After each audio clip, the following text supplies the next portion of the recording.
एडिटोरिया volume 2 का set number 8 दरोगा का प्रैक्टिस सेट देखेंगे। तो चलिए शुरू करते हैं आज के पहले प्रश्न से। पहला प्रश्न है कि किस अधिनियम के द्वारा महिलाओं को मताधिकार प्रदान किया गया, यानी मत देने का अधिकार दिया गया। तो इसका सही उत्तर हो जाएगा भारत सरकार अधिनियम 1919 को, और इस अधिनियम को मॉन्टेग्यू चेम्सफोर्ड सुधार अधिनियम के नाम से भी जाना जाता है। और इस अधिनियम के द्वारा पहली बार प्रत्यक्ष चुनाव प्रणाली को अपनाया गया, और इसमें पहली बार महिलाओं को वोट देने का अधिकार मिला। अगर आपसे ऐसा भी क्वेश्चन पूछ सकता है कि विश्व में वह कौन ऐसा देश है जो महिलाओं को सबसे पहले वोट देने का अधिकार दिया था, तो यह न्यूजीलैंड है। कौन है? न्यूजीलैंड है। और इन्होंने 1893 ईस्वी में महिलाओं को वोट देने का अधिकार दिया था, और भारत 1919 के भारत सरकार अधिनियम के तहत। अगला प्रश्न है कि 73वां संविधान संशोधन का अभिपालन करने वाला पहला राज्य कौन सा है? तो इसका सही उत्तर हो जाएगा मध्य प्रदेश। और 73वां संविधान संशोधन 1992 में हुआ था, और इसको 24 अप्रैल 1993 में लागू किया गया। 24 अप्रैल 1993 में लागू किया गया, और इस अधिनियम का अभिपालन करने वाला पहला राज्य मध्य प्रदेश है। इस अधिनियम के लागू होने के तुरंत बाद मध्य प्रदेश के विधानमंडल द्वारा पंचायती राज अधिनियम 1993 को अधिनियमित किया गया था। अगला प्रश्न है कि पंचायती राज संस्थाओं के आरक्षण संबंधी प्रावधान की चर्चा किस अनुच्छेद में किया गया है? तो पंचायती राज संस्थाओं के आरक्षण संबंधी प्रावधान की चर्चा अनुच्छेद 243 के डी में किया गया है, जिसमें महिलाओं, SC ST से संबंधित आरक्षण के प्रावधान दिए गए हैं। और पंचायती राज दिवस 24 अप्रैल को मनाया जाता है। पंचायती राज दिवस 24 अप्रैल को मनाया जाता है। चलिए अगला प्रश्न देखते हैं कि संयुक्त राज्य लोक सेवा आयोग का गठन किसके द्वारा किया जा सकता है? तो संयुक्त राज्य लोक सेवा आयोग का गठन विधानमंडल के अनुरोध पर संसद के अधिनियम के द्वारा यह गठन इसका किया जा सकता है। और संयुक्त राज्य लोक सेवा आयोग के अध्यक्ष एवं सदस्यों की नियुक्ति राष्ट्रपति के द्वारा होती है। किसके द्वारा? राष्ट्रपति के द्वारा होती है।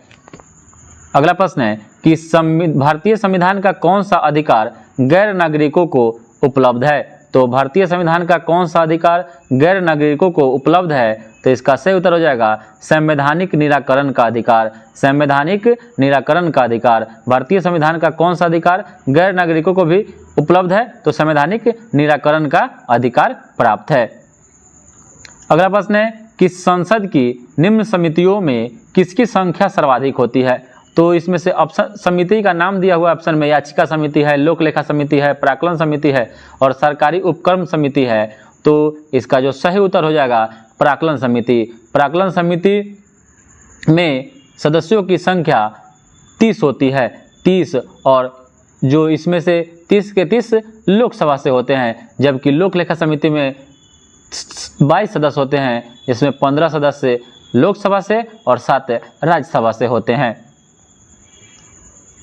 अगला प्रश्न है कि निम्न में कौन संघ सूची का विषय नहीं है? संघ सूची का विषय इसमें से कौन नहीं है? तो जनगणना संघ सूची का विषय है, डाकघर बचत संघ सूची का विषय है, कृषि आय से भिन्न आय पर यह भी संघ सूची का है, जबकि जनसंख्या नियंत्रण यह समवर्ती सूची का विषय है। किसका है? समवर्ती सूची का विषय है। जनसंख्या समवर्ती सूची का विषय है। अगला प्रश्न है कि निम्न में से कौन सही सुमेलित नहीं है? सही सुमेलित नहीं है। राष्ट्रीय नियोजन समिति 1949 में, तो यह गलत है। राष्ट्रीय नियोजन समिति 1938 में जवाहरलाल नेहरू की अध्यक्षता में लागू हुआ था, जबकि गांधीवादी योजना 1944 में आया था। यह सही है। राष्ट्रीय नियोजन समिति 1949 दिया है, यह गलत है। इसलिए आपका ऑप्शन नंबर ए ही सही हो जाएगा। ऑप्शन है आपका ऑप्शन नंबर सी है, जन योजना 1945 में सही है। बॉम्बे प्लान 1944 में आया था, यह भी सही है। और राष्ट्रीय नियोजन समिति का स्थापना या गठन 1938 में हुआ था जवाहरलाल नेहरू की अध्यक्षता में।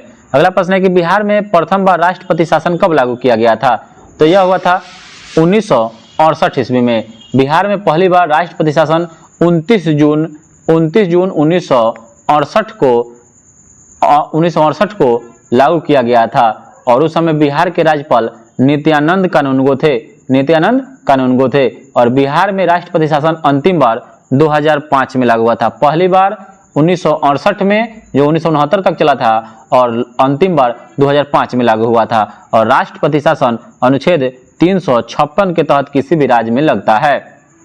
अगला प्रश्न है कि भारत सरकार अधिनियम 1935 को किसने दास्ता का नया चार्टर कहकर संबोधित किया था?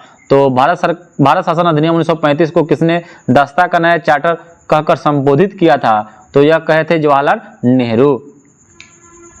अगला प्रश्न है कि वैसा स्थान जहां किसी प्रजाति के अस्तित्व के लिए आवश्यक पर्यावरणीय दशाएं उपलब्ध हो उसे क्या कहते हैं? तो इसको निकेत बोलते हैं। क्या बोलते हैं? निकेत बोलते हैं। अगला प्रश्न है कि नरनाला पक्षी अभयारण्य कहाँ स्थित है?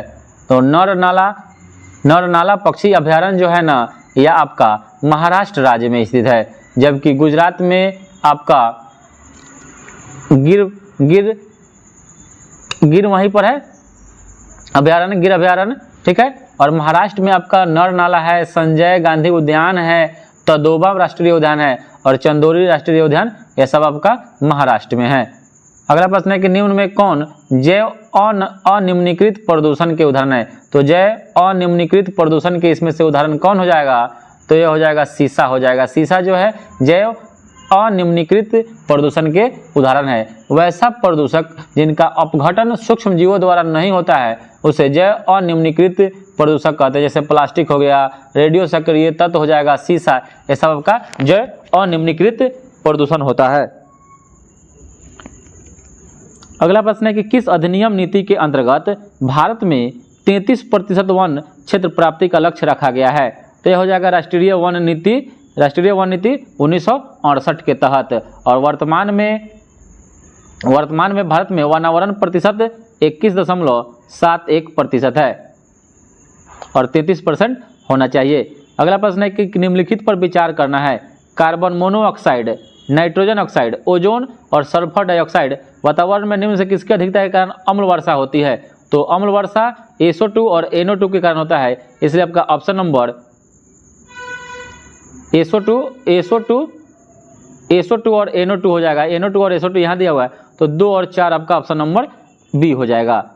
SO2 और NO2 के कारण अम्ल वर्षा होता है और सबसे ज़्यादा अम्ल वर्षा नॉर्वे में होता है, नॉर्वे के राजधानी ओस्लो में। अगला प्रश्न है कि किस राज्य द्वारा अनपराई मुरुक्कू को GI टैग दिया गया है? तो मनपराई मुरुक्कू को GI टैग दिया गया है, यह तमिलनाडु राज्य इसका सही उत्तर हो जाएगा। और मुरुक्कू खाद्य सामग्री की एक विशेष किस्म का नाश्ता है जो भारत के तमिलनाडु राज्य में तिरुचिरापल्ली जिले के मनपराई शहर के नाम पर रखा गया है। इसे खाद्य सामग्री की कैटेगरी में GI टैग प्रदान किया गया है। चलिए आगे देखते हैं। अगला प्रश्न है कि एक्टर रे स्टीवेंस का निधन मई 2023 में हो गया। वे किस भारतीय फिल्म के एक्टर रह चुके थे? तो इसका सही उत्तर हो जाएगा RRR। और RRR SS राजामौली के द्वारा डायरेक्ट की गई फिल्म थी, जिसमें एक्टर रे स्टीवेंस हॉलीवुड के मशहूर एक्टर थे जिन्होंने पुलिस अंग्रेज ऑफिसर की भूमिका निभाई थी। और इनकी जो मृत्यु हो गई है यह 58 वर्ष की उम्र में इटली देश में हो गई है। अगला प्रश्न है कि किस देश में 60 वर्षों के बाद पहली बार जनसंख्या में गिरावट दर्ज की गई है? तो इसका सही उत्तर हो जाएगा चीन। और वर्ष 2022 में चीन के बर्थ रेट में रिकॉर्ड गिरावट दर्ज हुई है। इतनी गिरावट वर्ष 1961 के बाद पहली बार देखी गई है। और चीन की औसतन 1.1% आबादी प्रति वर्ष कम हो रही है। और चीन की जनसंख्या वर्ष 2022 में 14,118 लाख थी, जबकि चीन की जनसंख्या 2021 में 14,126 लाख थी। और चीन के राष्ट्रीय सांख्यिकी ब्यूरो के अनुसार देश में पिछले वर्ष की तुलना में 8.5 लाख लोगों की आबादी में कमी दर्ज की गई है। अगला प्रश्न है कि मध्य एशिया के किस देश में संविधान संशोधन के लिए आए जनमत संग्राम में भारत के चुनाव आयोग को आमंत्रित किया गया? तो इसका सही उत्तर हो जाएगा उज्बेकिस्तान। और मध्य एशिया स्थित उज्बेकिस्तान में हुए संविधान संशोधन के लिए जनमत संग्राम में भारत के चुनाव आयोग को आमंत्रित किया गया था। अगला प्रश्न है कि भारत ने चक्रवात प्रभावित लोगों की मदद के लिए ऑपरेशन करुणा किस पड़ोसी देश में चलाया? तो यह हो जाएगा इसका सही उत्तर म्यांमार। और मई 2023 में चक्रवात मोचा जो म्यांमार से टकराया था, मोचा याद रखिएगा, मोचा चक्रवात या म्यांमार से टकराया था, यह चक्रवात म्यांमार के तटीय इलाके तथा कई अन्य शहरों में तबाही मचा दी थी और भारत ने पड़ोसी देश म्यांमार के लोगों की मदद के लिए ऑपरेशन करुणा चलाया था। अगला प्रश्न है कि निम्नलिखित में से किस देश को BRICS new development bank NDB का नया सदस्य बनाया गया है? ब्रिक्स न्यू डेवलपमेंट बैंक का नया सदस्य किसे बनाया गया है? तो बनाया गया है मिस्र को।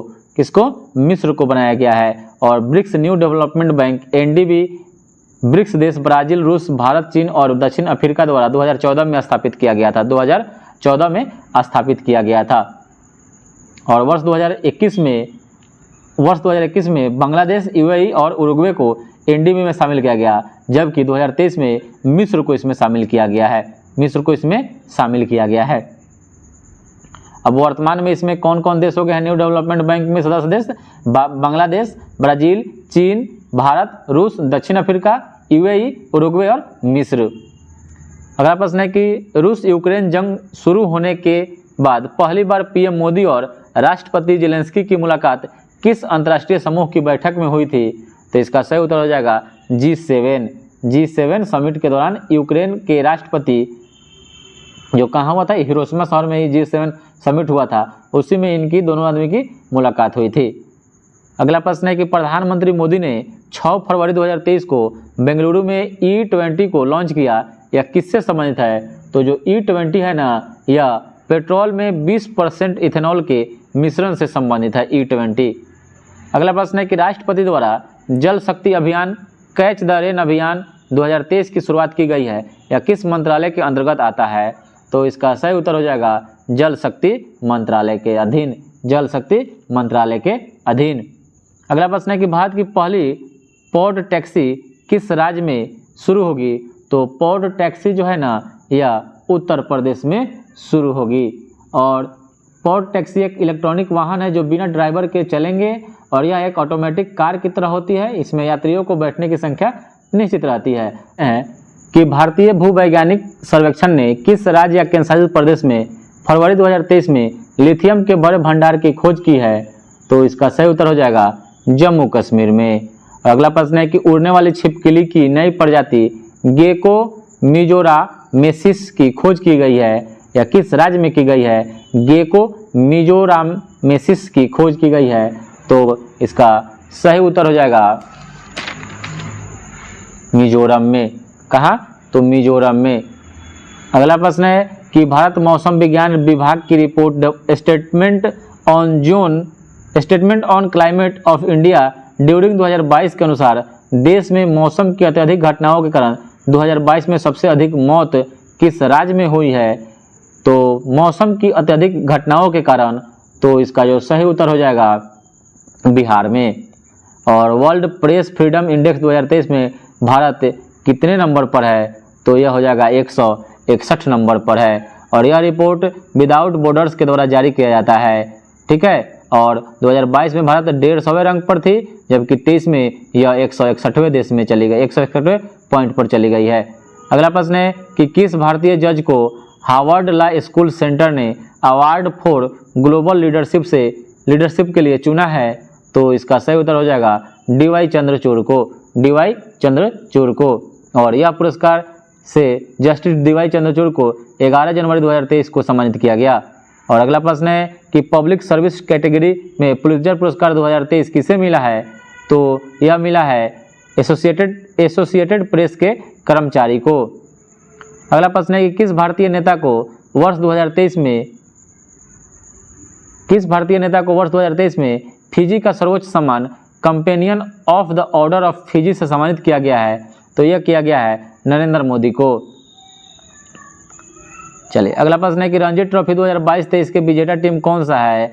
तो रणजी ट्रॉफी 2022-23 में सौराष्ट्र जीता है, सौराष्ट्र। और 2022-23 में इसका खिताब सौराष्ट्र ने जीता। इससे पहले सौराष्ट्र ने 19-20 में भी यह खिताब हासिल कर लिया था। और 22-23 में सौराष्ट्र ने बंगाल को हराकर 9 विकेट से यह खिताब अपने नाम किया।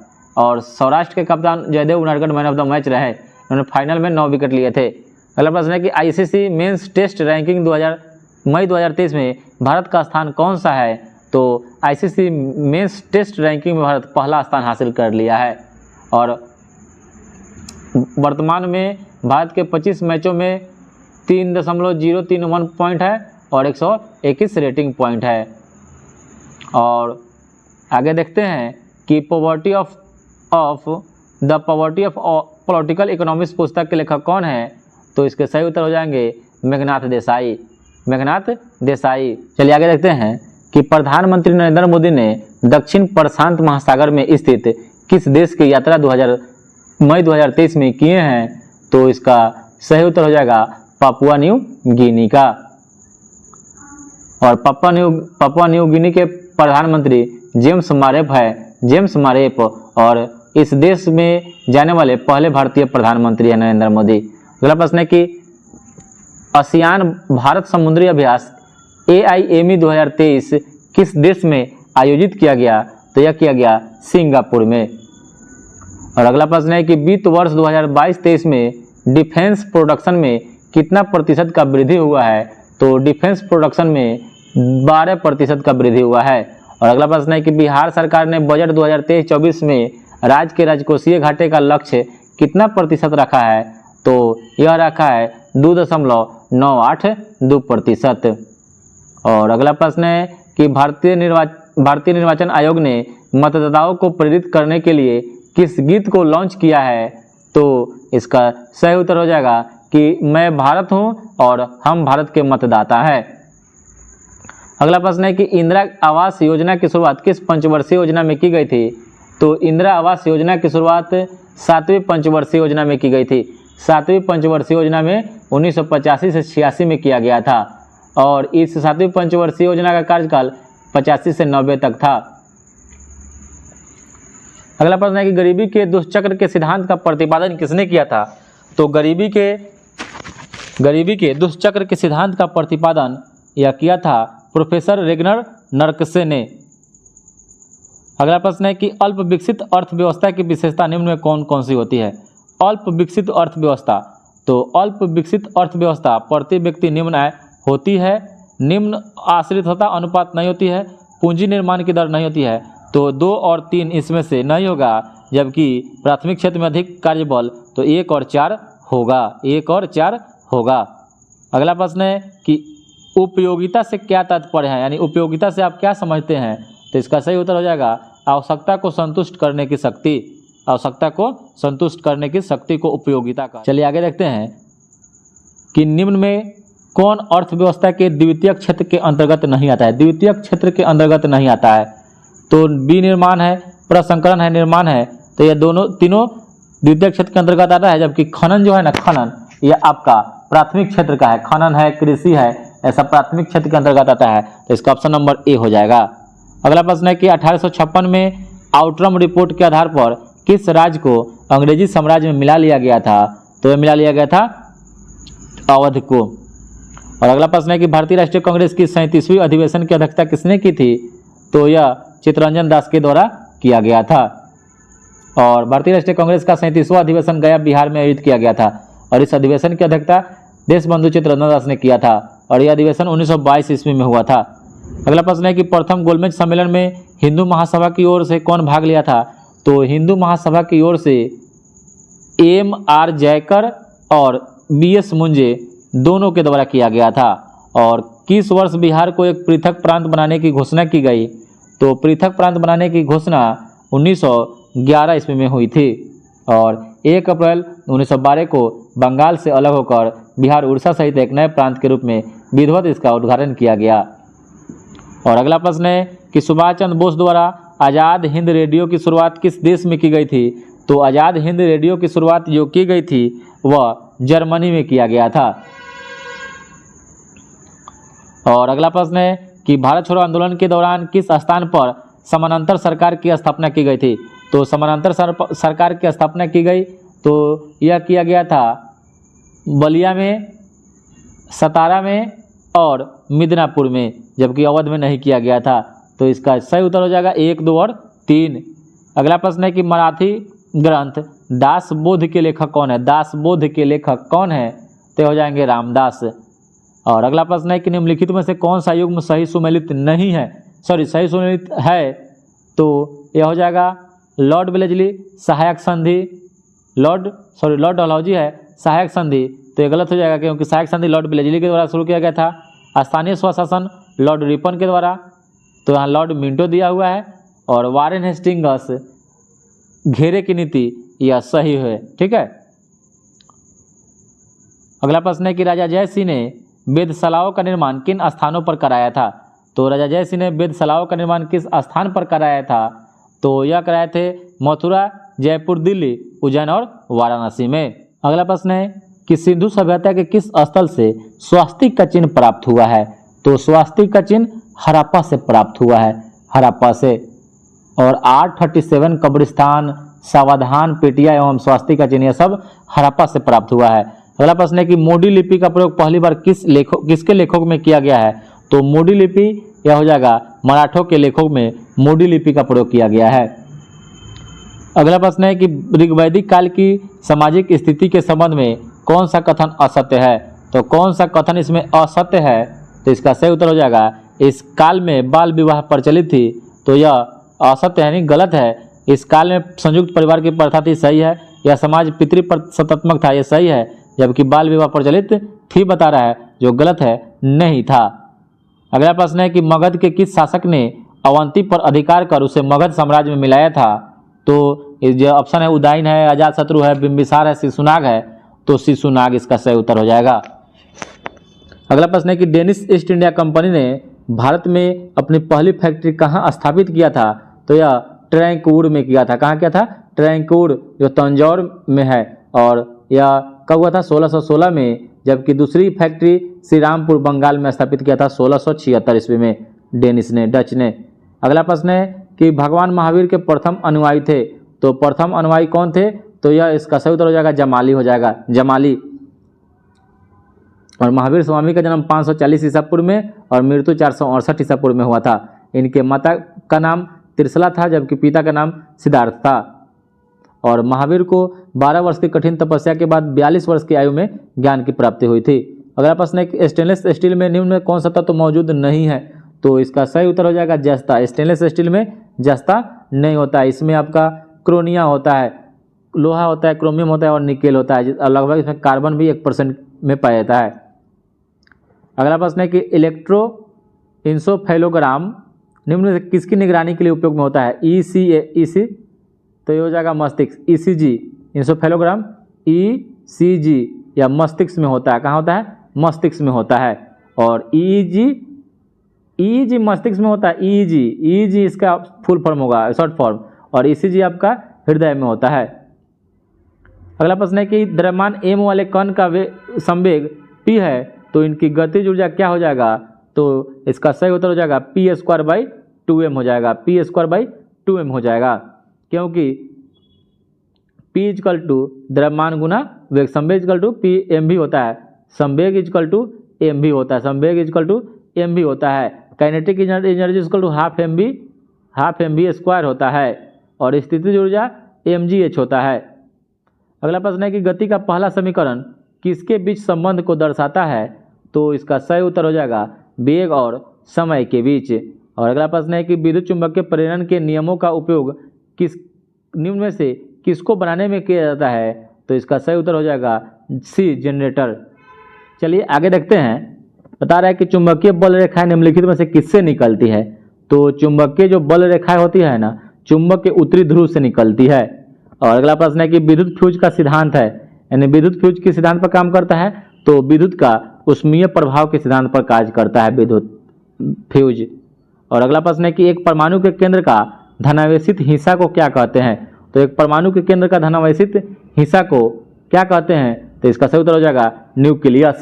न्यूक्लियस एक धनावेशित हिस्सा होता है। अगला प्रश्न है कि अशुद्धियों के कारण द्रव का क्वथनांक पर क्या प्रभाव पड़ता है। तो अशुद्धियों के कारण द्रव का क्वथनांक बढ़ जाता है। अगला प्रश्न है कि ठोस अशुद्धियों के शुद्धिकरण के लिए निम्नलिखित में से कौन सी प्रक्रिया उपयोगी नहीं है। तो इसका सही उत्तर हो जाएगा आसवन। अगला प्रश्न है कि क्रोमेटोग्राफी की तकनीक का प्रयोग कहाँ किया जाता है। तो ये किया जाता है आपका एक मिश्रण से पदार्थों को अलग करने में। तो इसका सही उत्तर हो जाएगा ऑप्शन नंबर D हो जाएगा। अगला प्रश्न है कि सबसे अधिक क्रियाशील धातु कौन सी है। तो सबसे अधिक क्रियाशील जो धातु है वह, इसका सही उत्तर हो जाएगा पोटेशियम। अगला प्रश्न है कि सूची 1 को सूची 2 से मिलान करना है। एक तरफ भंजन है तो भंजन या पेट्रोलियम का उदाहरण है। प्रगलन है, प्रगलन तांबा होता है। हाइड्रोजनीकरण, हाइड्रोजनीकरण में खाद्य वसा हो जाएगा। और वल्कनीकरण से रबर प्राप्त होता है। अगला प्रश्न है कि चूने का पानी किसके द्वारा दूधिया हो जाता है? तो हो जाएगा CO2 कार्बन डाइऑक्साइड के कारण। अगला प्रश्न है कि ग्लूकोज को एथिल अल्कोहल में किस एंजाइम द्वारा बदल दिया जाता है? तो इसका सही उत्तर हो जाएगा जाइमेज के द्वारा। देखते हैं कि निम्नलिखित में से कौन सा बहुलक जैव निम्नीकृत नहीं किया जा सकता है?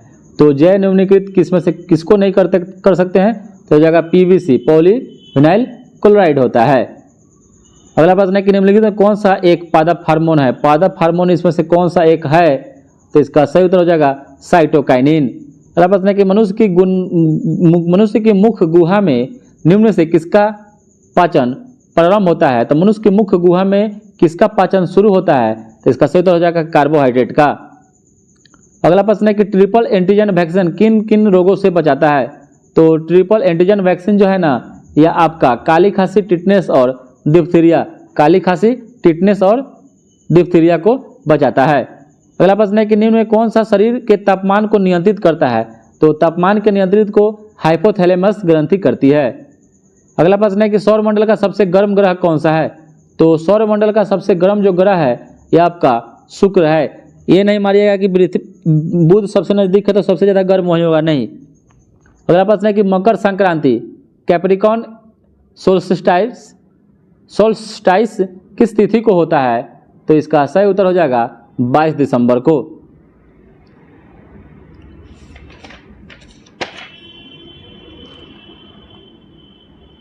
अगला प्रश्न है कि निम्नलिखित में कौन अवसादी चट्टान का उदाहरण है? अवसादी चट्टान का उदाहरण इसमें कौन है? बलुआ पत्थर है, चूना पत्थर है, सेल है, उपयुक्त में से सभी। तो यहाँ जाएगा सभी आपका अवसादी चट्टान का उदाहरण है। अगला प्रश्न है कि निम्नलिखित में कौन सा कथन सत्य है? विश्व का सबसे ऊंचा ज्वालामुखी माउंट कोटोपैक्सी है। माउंट कोटोपैक्सी सही है। विश्व की सबसे ऊंचाई पर स्थित सक्रिय ज्वालामुखी ओजेस डेल सलाडो है, ये भी आपका सही है, ओजेस डेल सलाडो। और विश्व की सबसे ऊंचाई पर स्थित शांत ज्वालामुखी कांगागुआ है। इसका सही उत्तर हो जाएगा इसमें से सभी सही है। अगला प्रश्न है कि एशिया की प्रमुख नदियों में से कौन सी नदी का मुहाना शीत ऋतु में जम जाता है? तो एशिया की प्रमुख नदियों में कौन सी नदी का मुहाना शीत ऋतु में जम जाती है? तो इसका सही उत्तर हो जाएगा लीना, ओबे और एनएसी। इनमें से सभी नदियों का मुहाना शीत ऋतु में जम जाती है, लीना, ओबे और एनएसी। अगला प्रश्न है कि चक्रवात के संबंध में कौन सा कथन सत्य है? तो चक्रवात के समय केंद्र में दाब उच्च होता है, उत्तरी गोलार्ध में इसकी दिशा घड़ी की सुई के अनुरूप होती है। और ऑप्शन सी है कि दक्षिणी गोलार्ध में इसकी दिशा घड़ी की सुई के विपरीत में होती है। उपयुक्त में से कोई नहीं, ऑप्शन नंबर आपका डी हो जाएगा, सही हो जाएगा। चक्रवात में केंद्र में दाब निम्न होती है, ठीक है, और पवन की दिशा घड़ी की सुई की दिशा के विपरीत में होती है और घड़ी की सुई की दिशा के अनुरूप होती है। तो यहाँ उच्च दाब दिया था वो गलत है, कोई सही इसमें से नहीं है। जलोढ़ मिट्टी में किसकी बहुलता पाई जाती है? तो इसका सही उत्तर हो जाएगा पोटास की। अगला प्रश्न है कि सूची 1 को सूची 2 से सुमेलित करना है।